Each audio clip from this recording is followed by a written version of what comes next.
Welcome back to Beyond the Stars with Tim and Jeff. Welcome to mysteries, laughing shadows, twisted beams. JeffMara and Tim Tactical, yes it's real, yes it's real. Tim, it's great seeing you again, and unfortunately, this is our last episode for Season 1. This is Season 1 coming to completion. Yes, Beyond the Stars. It was a fantastic trip with everyone Saturdays. And today we are going to delve into holistic societies and what that means for your life on planet Earth. You've been told by multiple sources that the planet Earth is heading for a big shift. How is this going to affect society? Well, the current Earth society system, just in the way it run for thousands of years, has been malevolently influenced and also is a lose-lose situation. It cannot withstand the fact and the reality that now realities are opening up and humanity will get into contact with more complex realities. That will mean we are heading ultimately towards a so-called holistic society. And what that means actually for people, that will be the determining factor for the next couple of years. During this shift, will there be some sort of major cataclysm like the Great Flood, and will people die? Yes, some people will die or have already died in this process. However, we have learned in the last episode of Beyond the Stars, which you can actually find in the playlist, that death is a continuation of life anyway. So it more comes down to the fact that there are souls on, or used to be souls on this planet, that are not 100% fit for the shift that is about to come. However, I want to calm everyone here, because everyone who is watching Beyond the Stars, I can for like 100% tell that these are people who are within their soul already interested in the shift, and they definitely are here to observe and to experience what is happening. And they're not alone. There are actually huge amounts of ET species, hybrids. We talk about numbers of at least 500 million, 500 million people we know are here on this planet, for example, being in direct relationship with being six, which again can have so many different species and so many different individuals involved.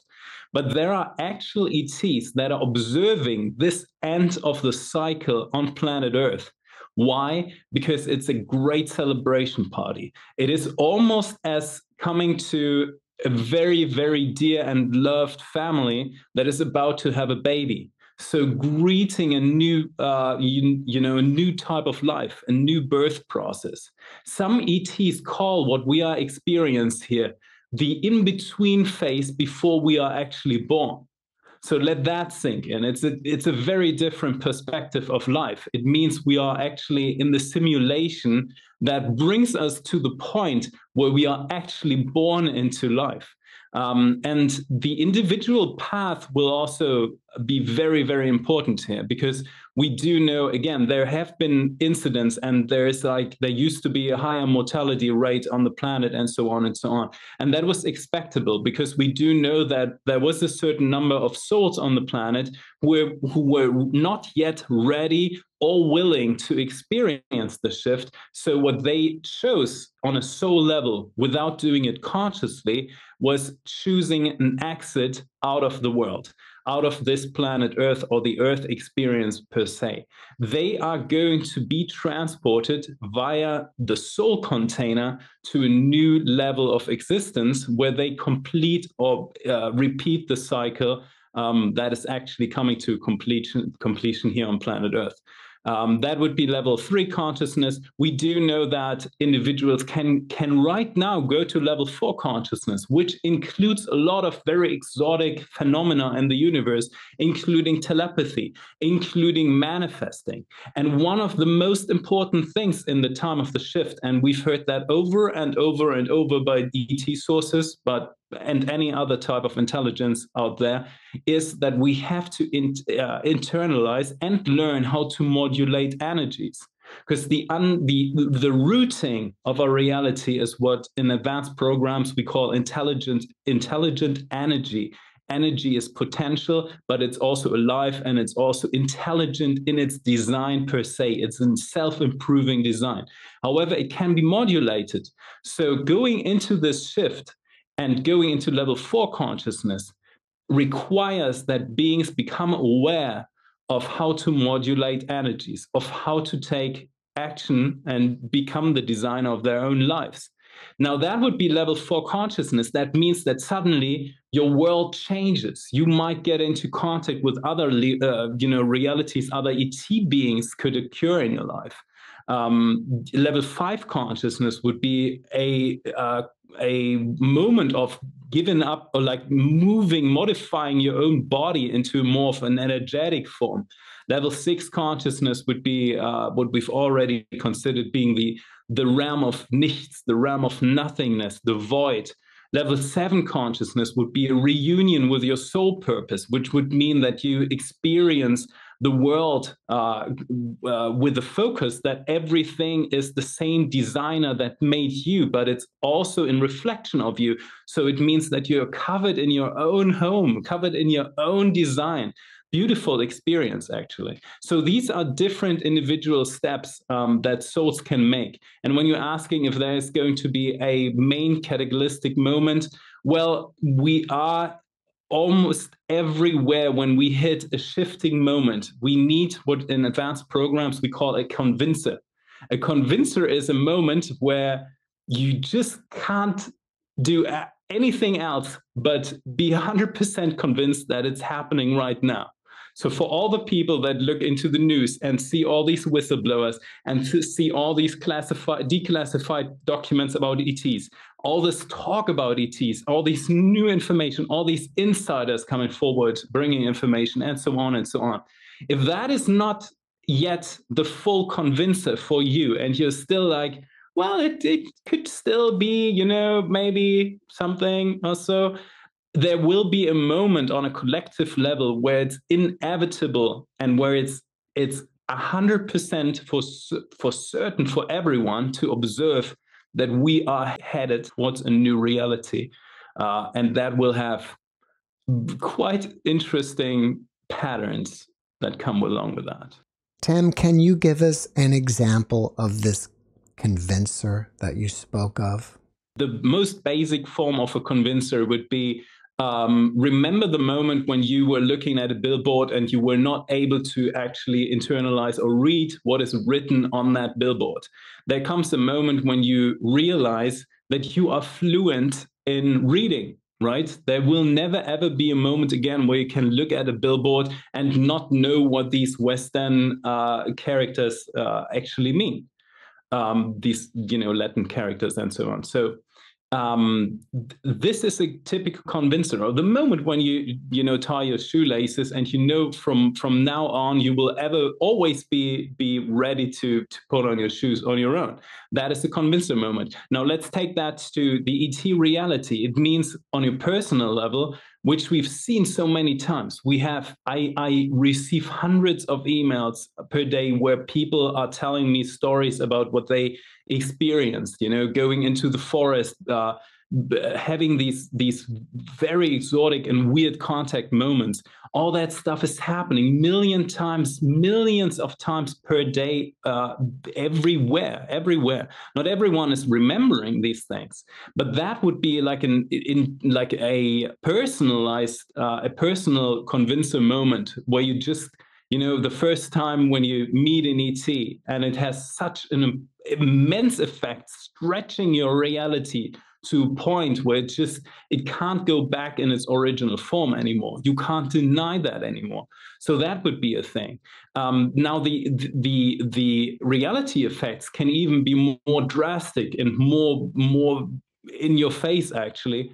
Up to a point where people, where reality effects could completely change the way, the perception you perceive reality. Walls could be starting to breathe.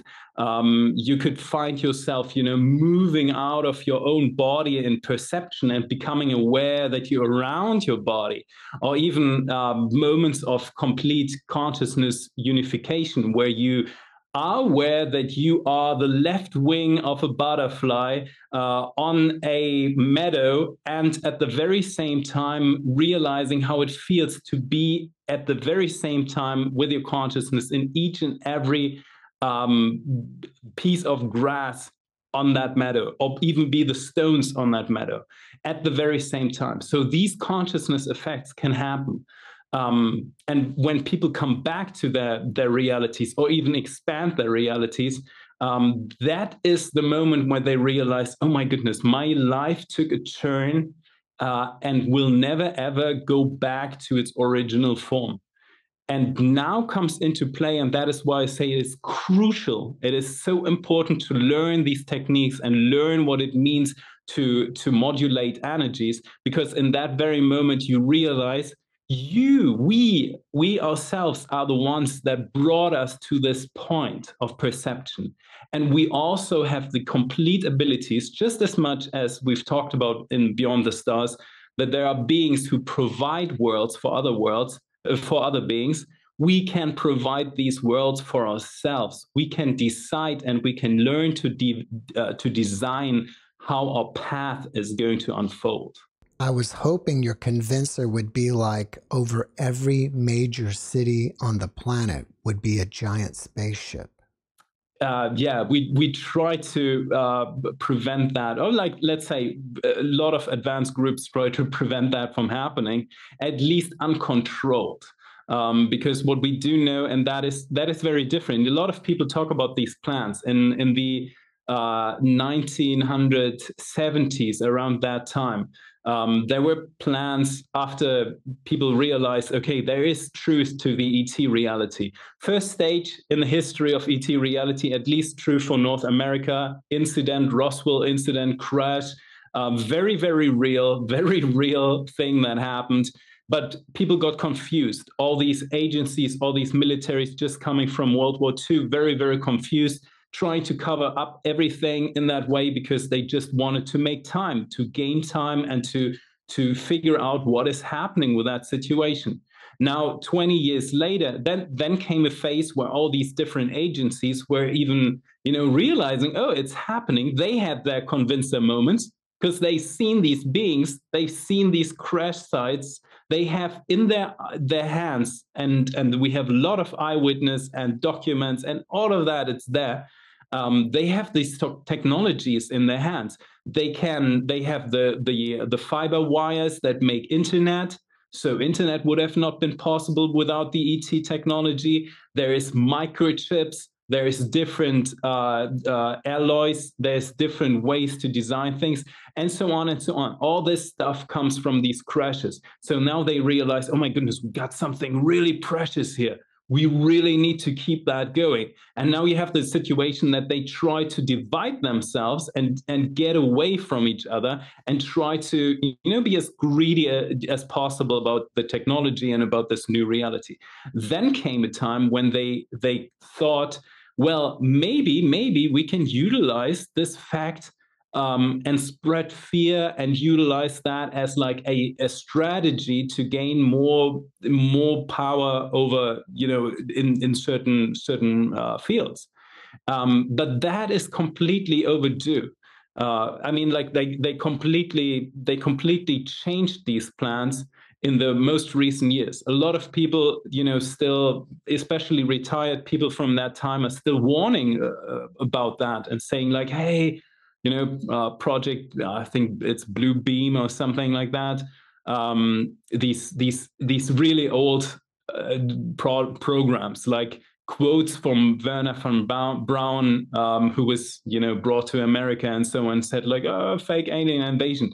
Now, the thing about that, and we know that in the last couple of years, and I want to make people aware of that, is the planet itself is behaving like a cerebrum too. Everything is. So the collective level of consciousness is somewhat connected to each other and to the reality field.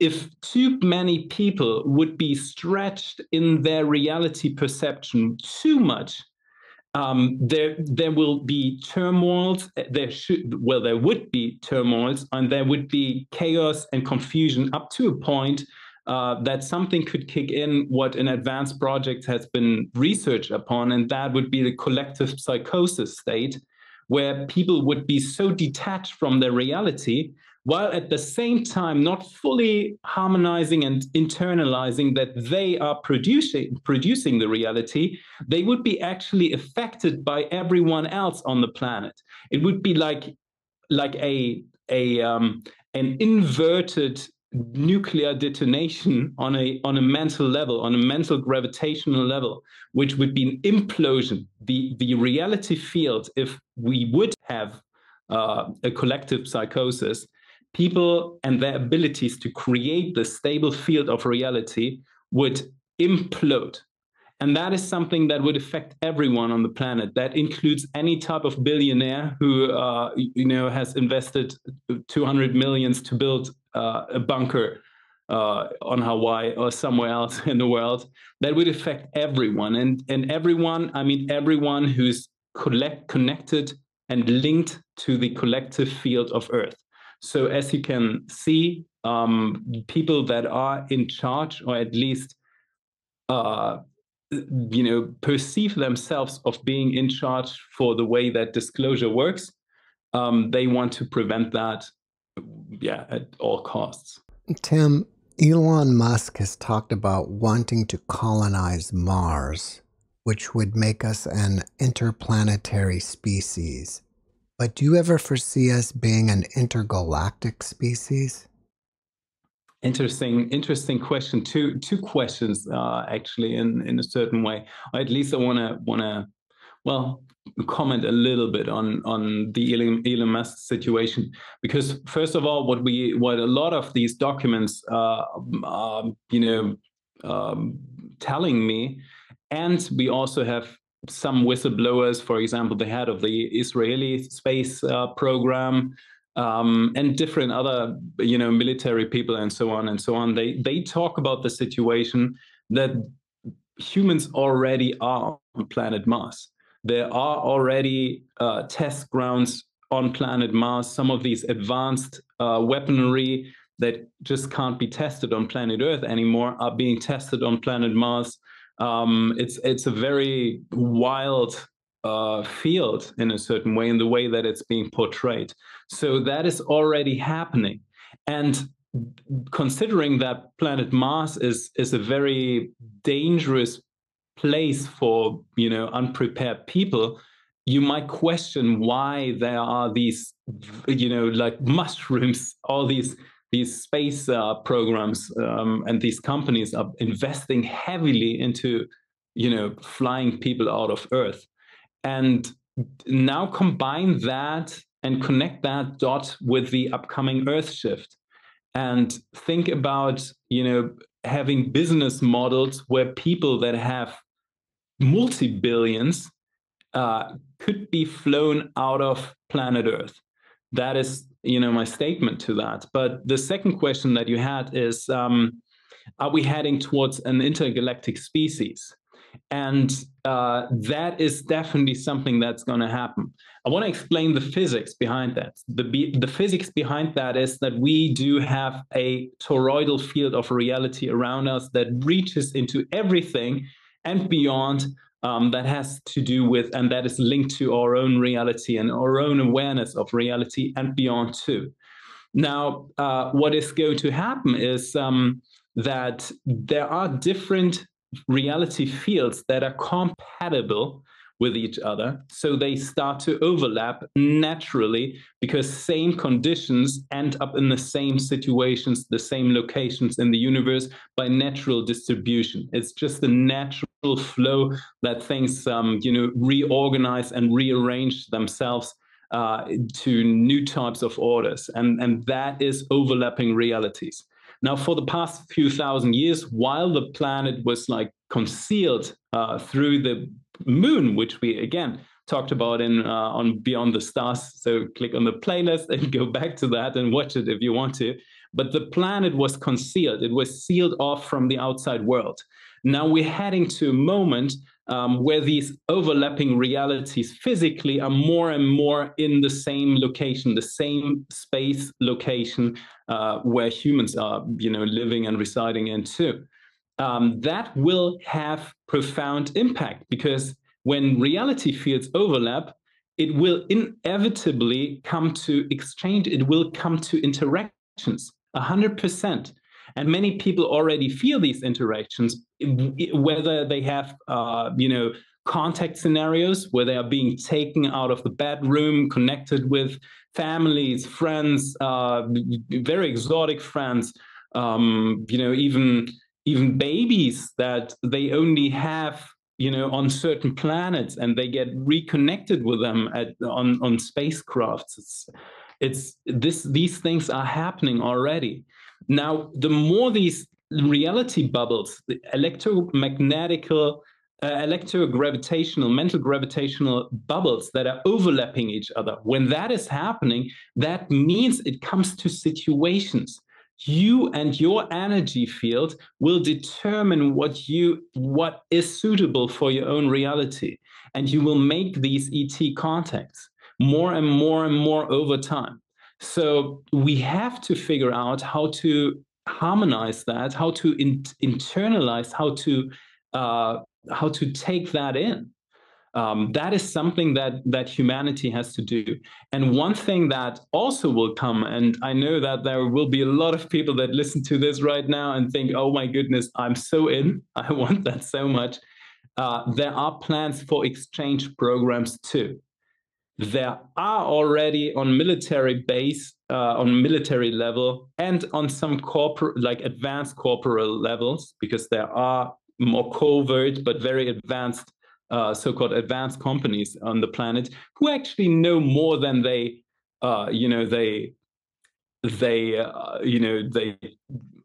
did try to hide that they know that much. But if you look into certain movies and so on, you will quite quickly figure out, like, oh, there's someone who really knows what time dilation is, and what how to use a crystal as a propulsion system, and so on and so on.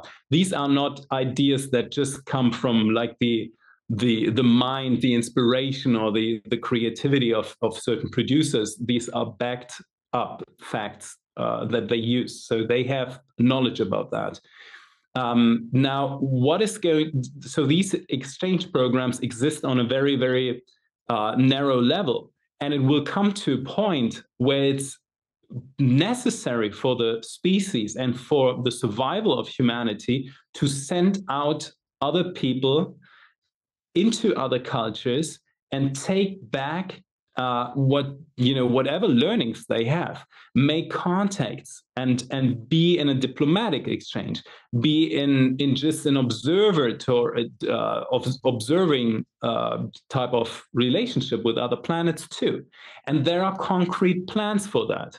So in the very moment when we've reached this convincer moment where ET disclosure is happening, and we all know it's happening, these realities are integrated to a more or less stable point at that moment.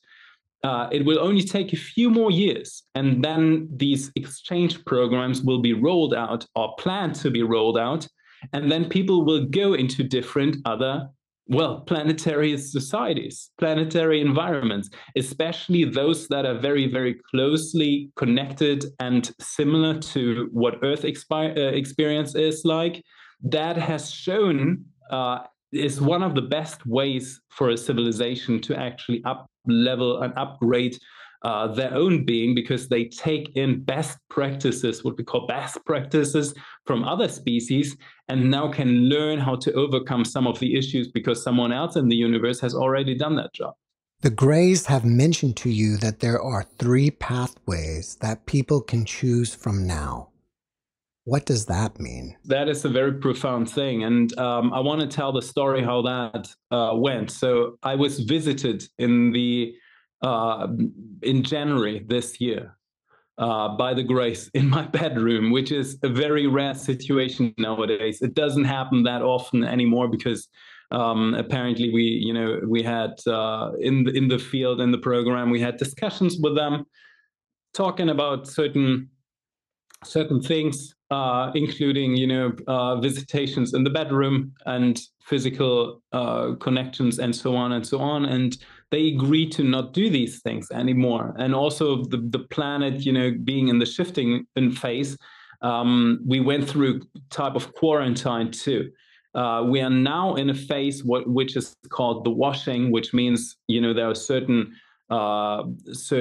procedures applied so that parasitic elements on the planet are actually crumbling away. So that is the moment that we are perceiving right now.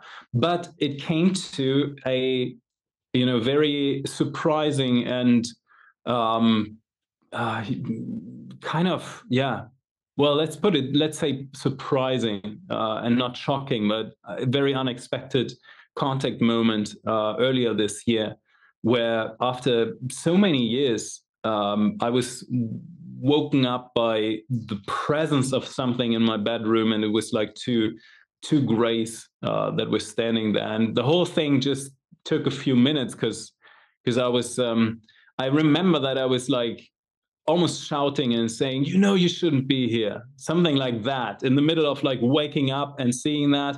But also, the way these contact scenarios work is that they use a certain type of frequential modulation in order to calm down the brain waves of beings and so on and so on, especially beings that are even like the whole neighborhood. So grays are known for introducing these modulations, and most people in the house will then go into like REM sleep, or like be sleep paralyzed or something like that, or even like not remember because their brain is like working on a different vibratory state or electromagnetic state, actually. So these things happen. So I got visited earlier that year, and it was only a few minutes, but they had a profound message.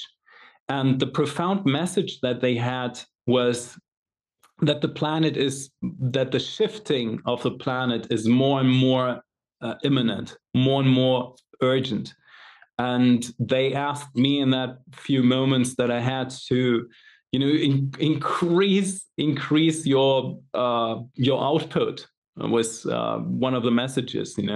I was kind of upset actually, because I was already, working overtime, day and night at that time, and I thought like, I don't know. No, it basically also happened for some other people in the All Shift Happening Now team, like Sarah Brexman Cosme, who was also on your channel. She was also in the very same week. She was also contacted, and she reported the same thing. What they said is that there are 3 different pathways that people got to choose from, and it has to do something with their own soul and their own heart space and their desires and the ultimate reason why on a certain level they came to this planet right now. First pathway is people that are conflictual, that are problematic, that are competitive in like a toxic way, and so on and so on. These beings, by natural patterns and natural physics, will connect to other beings that are also competitive. I would not say that anyone ever in our community is part of this group, but there are some people in this universe, some aspects. We're talking about 5%, less than 5% of beings on this level of awareness and consciousness are socially problematic and conflictual, and so on and so on. And these beings will attract other beings that are needed for them to have that type of experience. Now, what we do, well, you could say that is okay, right? When people want to slam their heads into each other, that is completely okay. But the issue is when there's like collateral damage, like friendly fire and that kind of stuff. So when people who are actually do not want chaos in their lives and just have different foci points for their soul happiness, which is most of them, 95% of all beings in the universe think like, I don't want to fight. I want to paint. I want to play an instrument. I want to make music. I want to create something out of clay. These type of things. That's a different dynamic in the universe. They still modulate energies in a very practical way, but they concentrate on something nice. So these other beings will will go into like a mode where they or could go into a mode where they slam their heads into each other and try to figure out who's coming up on top.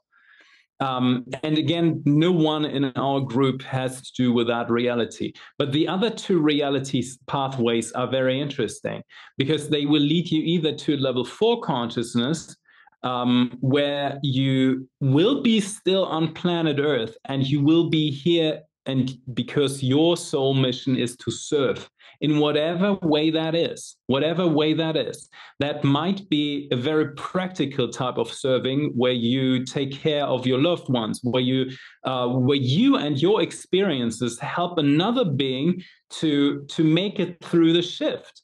And that can be anything. That can be Jeff doing a podcast and bringing these things or we doing the Beyond the Stars show and bringing these things to people so that they can internalize that, learn from that, and have a better experience with life. Bringing orientation would be the service that we're doing.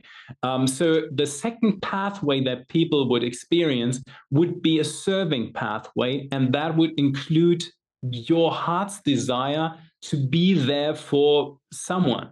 It could even be for yourself. You could be even there serving yourself, that it's okay, that the universe is okay. The universe is not here to harm you. We are the universe. We want to be happy. We wanted this as a light-hearted version. So that would be a moment of service and a moment of learning. That could determine and will probably determine the rest of one's life. Like, well, we're here forever and for very long, so that's quite a long time. But for the rest of the experience on planet Earth. The third thing is just phenomenal and beautiful, because that would mean that people go into level 7 consciousness. Level 7, and I want to explain what that means. Level 7 consciousness is the unification, the homeostasis mode, where all these different lines, and again, our individual perception of reality is structured in different layers upon layers. You have an identity, but you also have a body. You also have a soul. Your body has a different type of intelligence, a different type of reality perception, a different type of reaction. Bring your body on a roller coaster. Your body will scream in a way that your consciousness will have a challenge to actually get these sounds out of your body in normal, situations. These things happen. Your soul is a different consciousness too. So going into level 7 consciousness means that your mind goes into level 4 consciousness, becomes aware of all these modulations of the way that we can structure reality. We can structure and change the look of our bodies. We can internalize these techniques. We can grow and train them and get better at them. The body gets to level 3 consciousness, becoming an individual, himself or herself, even itself, for beings that are a little more exotic. But what actually is also happening is that your soul is residing at level 6 consciousness. And remember what we talked about in Beyond the Stars. Level 6 consciousness is the realm of unawareness, of nothingness, of the void, of non-existence. Still there, still living, still something, but the living nothingness.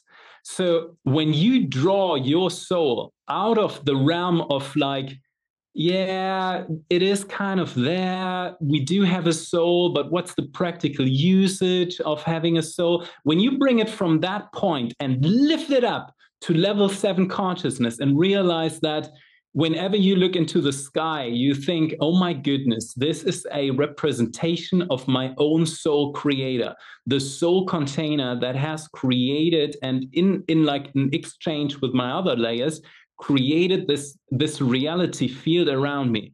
When you internalize that and you get to know your soul, you will find moments that your soul has all these beautiful perks because your soul has so much time to develop, so many more experiences to take in, to refine and become like a beautiful crystalline type of structure. So when you realize that, suddenly the world perception is that you get to know yourself on a soul level while receiving the world. It means that you look into the sky and think like, wow, some instance of myself has made all of that happen. And whenever something beautiful happens to you, you will receive that as a present of yourself. And just imagine what that is going to make from with your life experience. So you go into level 7 consciousness, the homeostasis, the perfect division of and unification of all these fields of reality. And all these 3 pathways are something that people right now have to choose upon, or their soul is going to choose for them. Tim, do you believe that in order for a person to feel comfortable around the grays, he should start having contact with them as early as childhood? And if that's true, do the grays have a program doing that?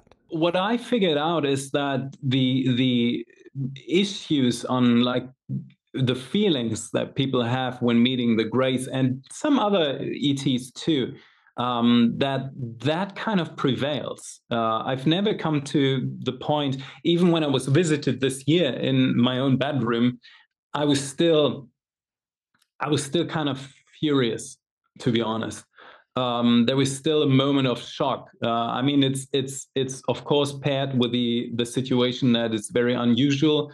I've personally been my sleep patterns are extreme to a certain degree. So if there would even only be like one single type of life form or someone who's even close to the perimeter of my house, I would actually wake up and I would be standing in the middle of the room in just 1 second because that these experiences are very like just like a toast. I could be like in complete sleep and just be fully fight and flight mode in 1 second. So these reactions, they happen naturally. I actually like the Greys have their own reason why they think these things happen, because they say like, hey, there was like a different other species that has betrayed them on certain modulators that were, and certain information that they got about humanity, and they misbehaved in certain ways, and some of the modulations were on purpose set to a fear frequency so that whenever they contact humanity, this trainer, this modulator that was like brought into place in between these two bubbles would actually make them look and feel more scary than they actually want to be perceived as. Now, again, that is their own perception. I personally can't say, I can't prove or deny that. I just have to roll with that and take it as it is. But my own perception is that it doesn't matter if you met the Greys as kids, as children or so. I personally think that it is always an extreme situation for your nervous system.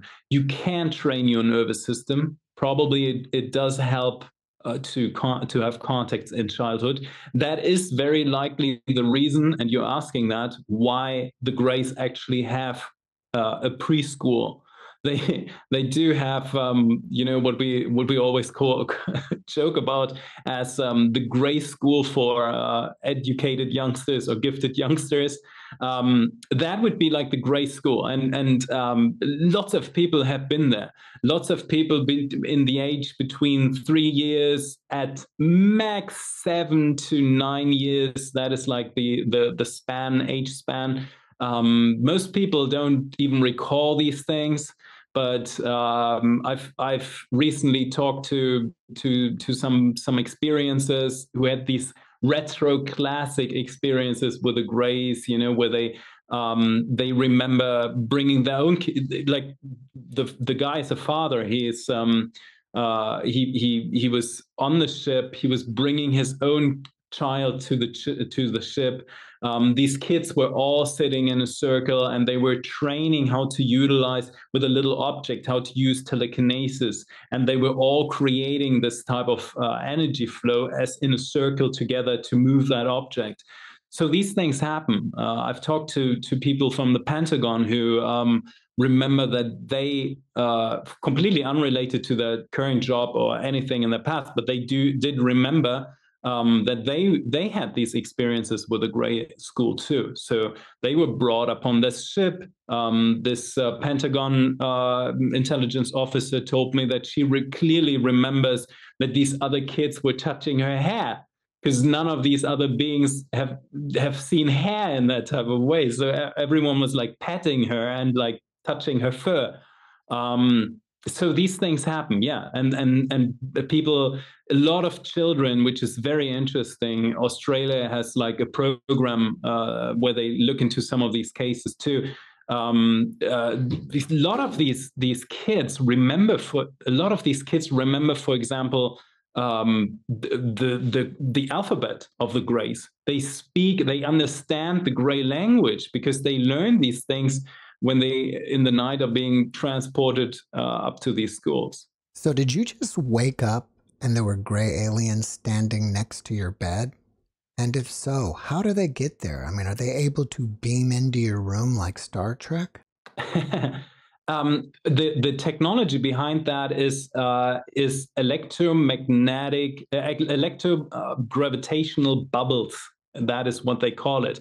So basically what they are saying is that each world, each reality realm we are living in is basically based upon a mental gravitational effect, the spiraling effect, that has certain physical reasons why it is in the way it is.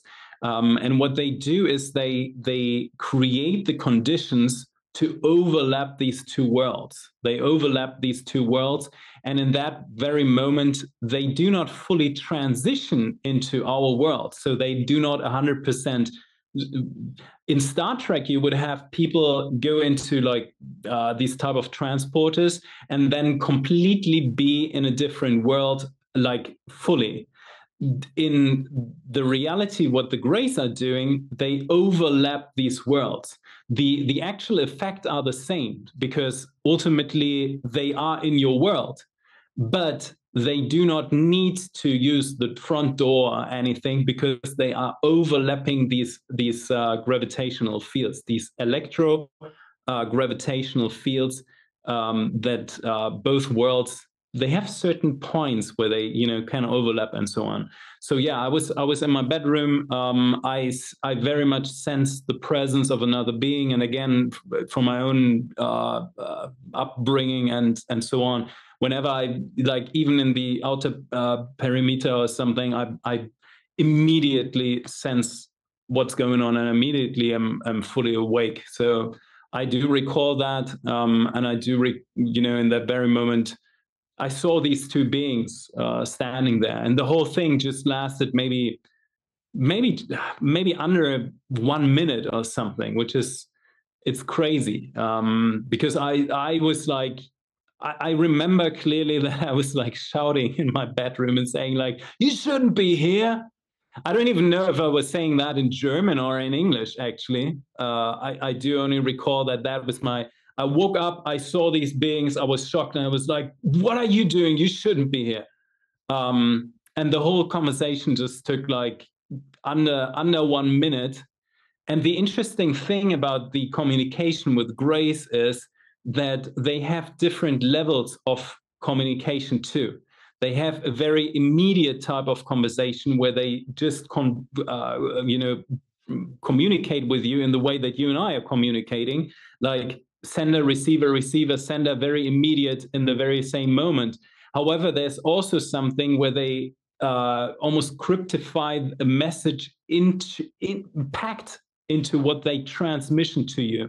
So, and that is something that a lot of experiences with the Greys and other ET beings, but especially with the Greys have, where they have these contact scenarios. They sometimes do not even have any conversation at all.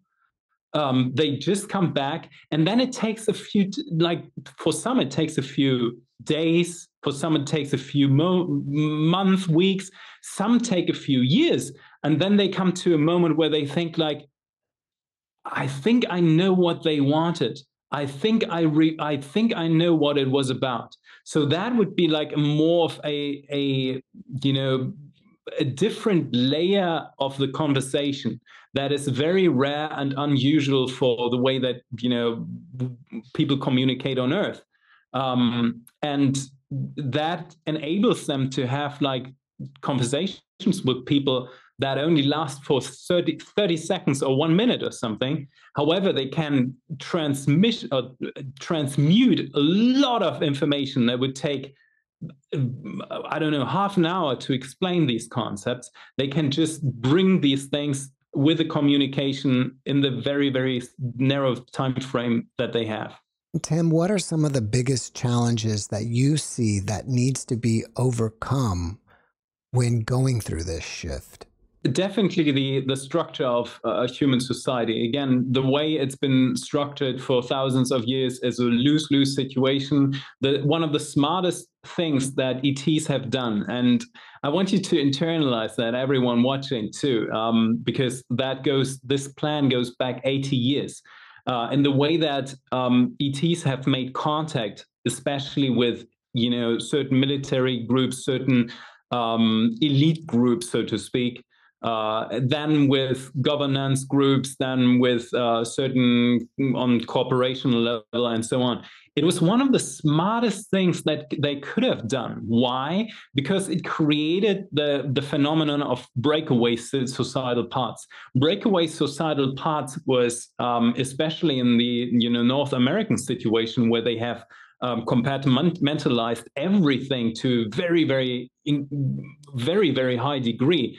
It meant that certain parts had their hands on new technology, so-called exotic technology, that could balloon them up to the moon, whereas with conventional technology, that would not be possible. And they would even, in 1981, they would even be allowed to go out of the mental gravitational field, out of the ceiling of the planet too. So these groups have been allowed to make contact. And that is like one of the smartest moves, to disintegrate them from Earth reality and show them something new. Why? Because there is an inherent natural desire within humans, not so much in other species, for example, reptile species and so on, but in humans, they have a desire. Humans have a desire when they look into other social groups and into other social peers. They want to obtain and want to check and compare their own situation with their situations. It's one of the driving forces behind, for example, social media, right? Humans have this tendency, like, what are the others doing? What is happening? So what they did is they utilized that on these advanced military groups. They just invited them. It's a crazy, but so simple, but so effective strategy, inviting these people into other Earth realities. Now, these advanced people have seen situations where they looked into, other human societies or human-like societies or very comparable other societies, and think like, wow, these things are oiled up. They work so freaking well. What is wrong with this situation back on planet Earth? And they figured out that, of course, and we've talked about the installation, they figured out, oh, this is like an experiment. It's like a psi operation coming from outside, malevolently structured, thousands of years, so on and so on.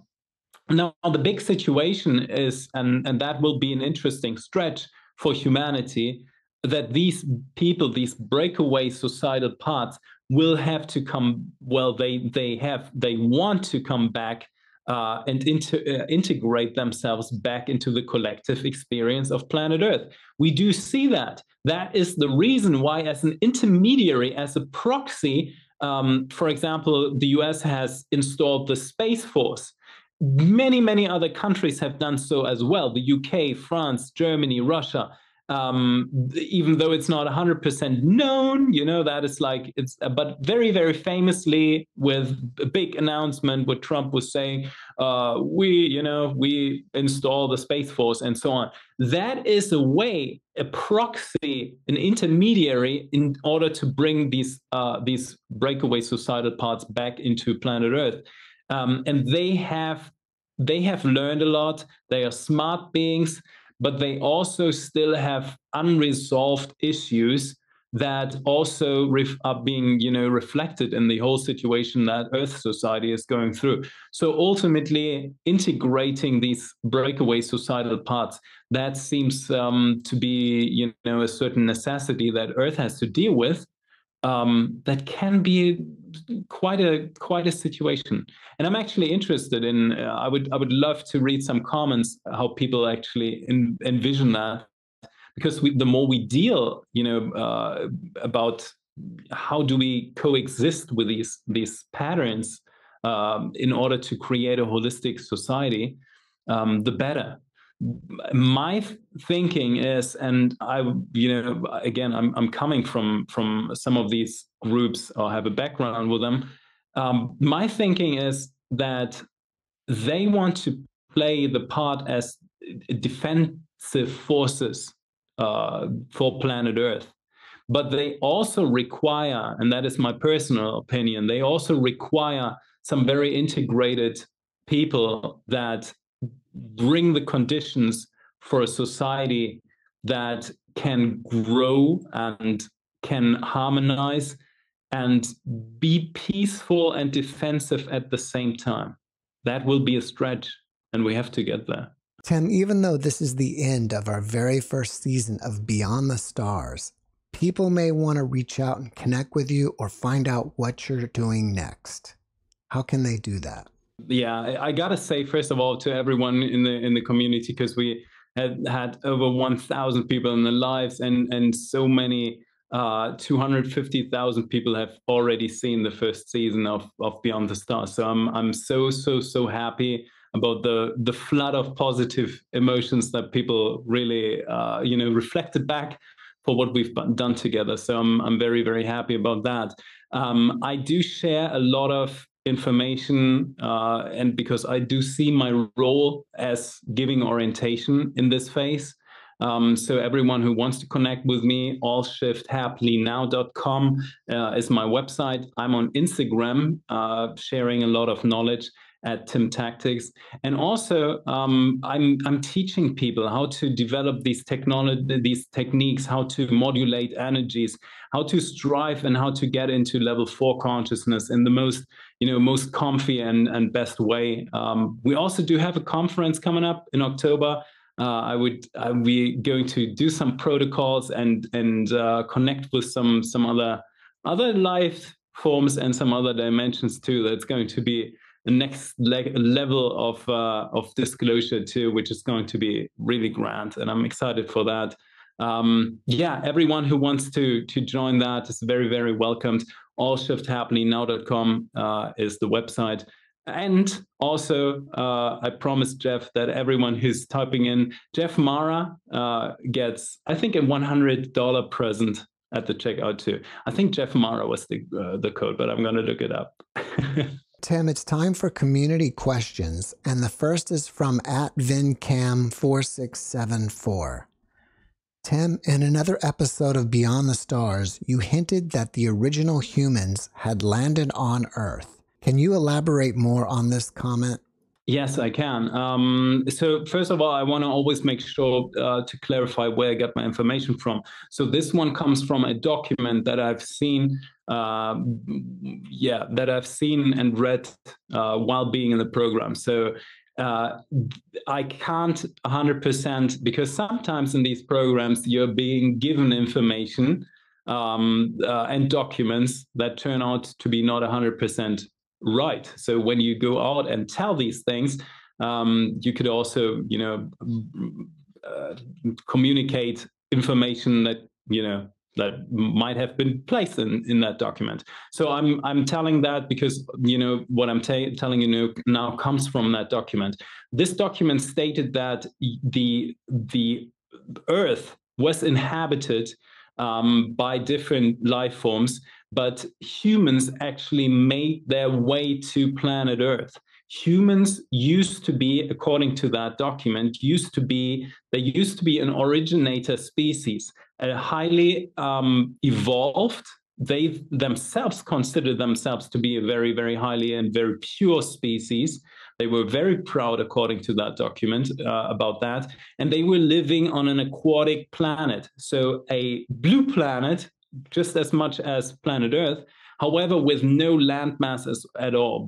The document says there's only foam around the planet, and their cities are underwater, which of course made me think immediately of like things like stories of Atlantis and so on, because we hear these stories, right?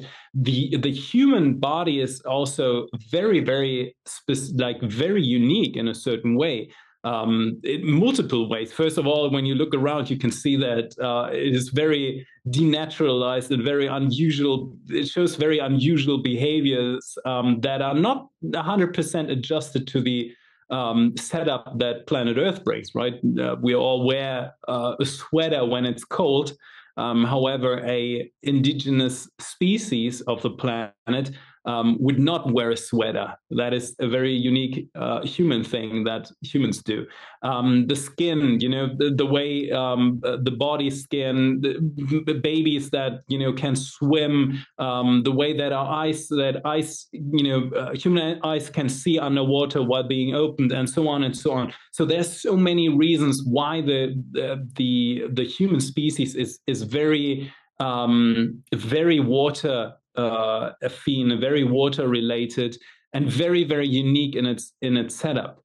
The reason why is because what the document is stating is that this species, this aquatic human originator species, was living underwater, was facing a situation of continuous destruction by huge underwater creatures that would make like a megalodon or like any type of shark or blue whale or something look like, I don't know, like a goldfish or something like that. So that is what the document stated. So at one point they put all their people into like little spacecrafts and then went off and looked for a new home that would be less chaotic and more stable. And they found different planets along the way, different planets where they seeded their own underwater colonies in the middle of the ocean in the beginning. Now, what they also wanted to do is inhabit the land masses, something that they have not done on their original planet. So what they needed was some DNA from some type of land animal, and the most comparable or like usable one would be mainly bonobos and chimpanzees, apes. So that is the genetics that they mixed in order to create their own species, being able to withstand the conditions on the surface of planet Earth. And that is how Earth humans became Earth humans, but are also so alien on this planet. All right, here's a fun question to end the season of Beyond the Stars. It's from @DianaDawn. When you get the opportunity to travel and live on another planet, which one would you choose and why? First of all, thank you so much, Diana, for sending that fun question.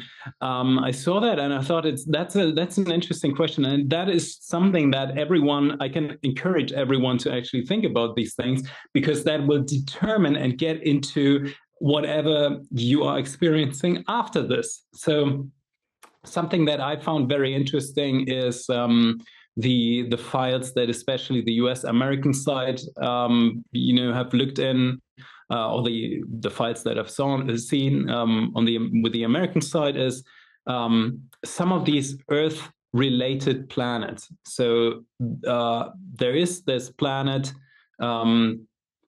Cassiopean system and so on, described as like another Earth-like system. Again, one of these colonies where these other humans have actually seeded, planted their colonies.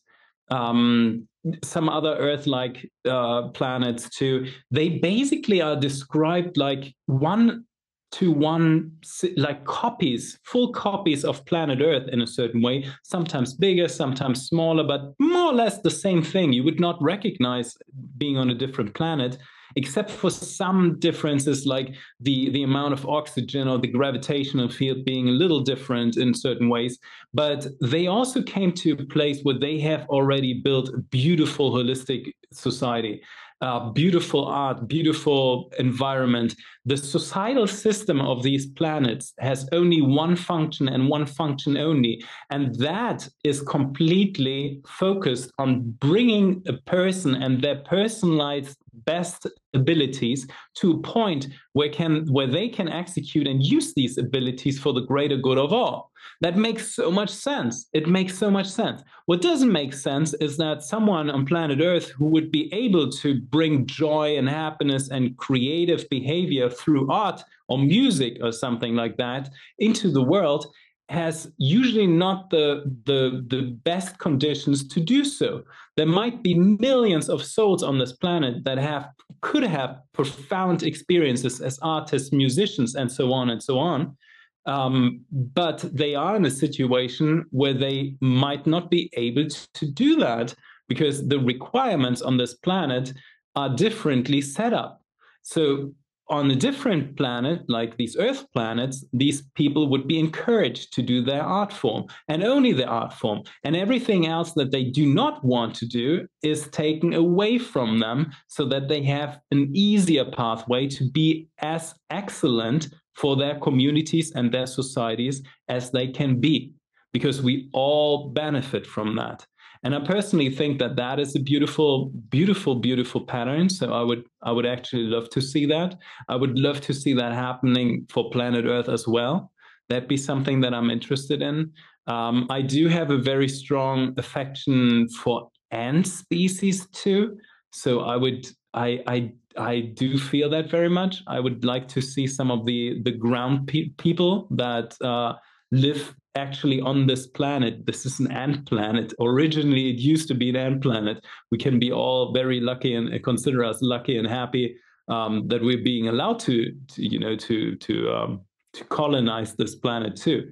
But they seem to be very interesting to a point where I think this is so exotic that it would just be interesting to me. Like, they are being said, which is an interesting take, and that's my last sentence on that, because otherwise I'm going to talk too much about insectoids and ants, which I've been quite interested in as well.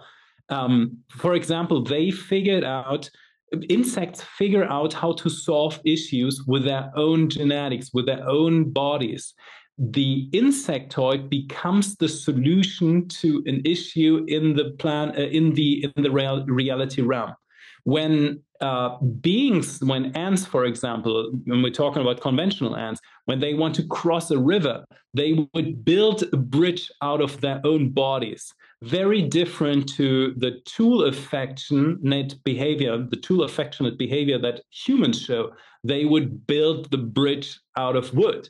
So something that the ground people have perfectionated, which is very interesting, is that they can dig tunnels into the fabric of reality with their own bodies, which is such an interesting concept that I would really want to see and know and realize what they do. And also they seem to be so exotic that it's well worth looking at.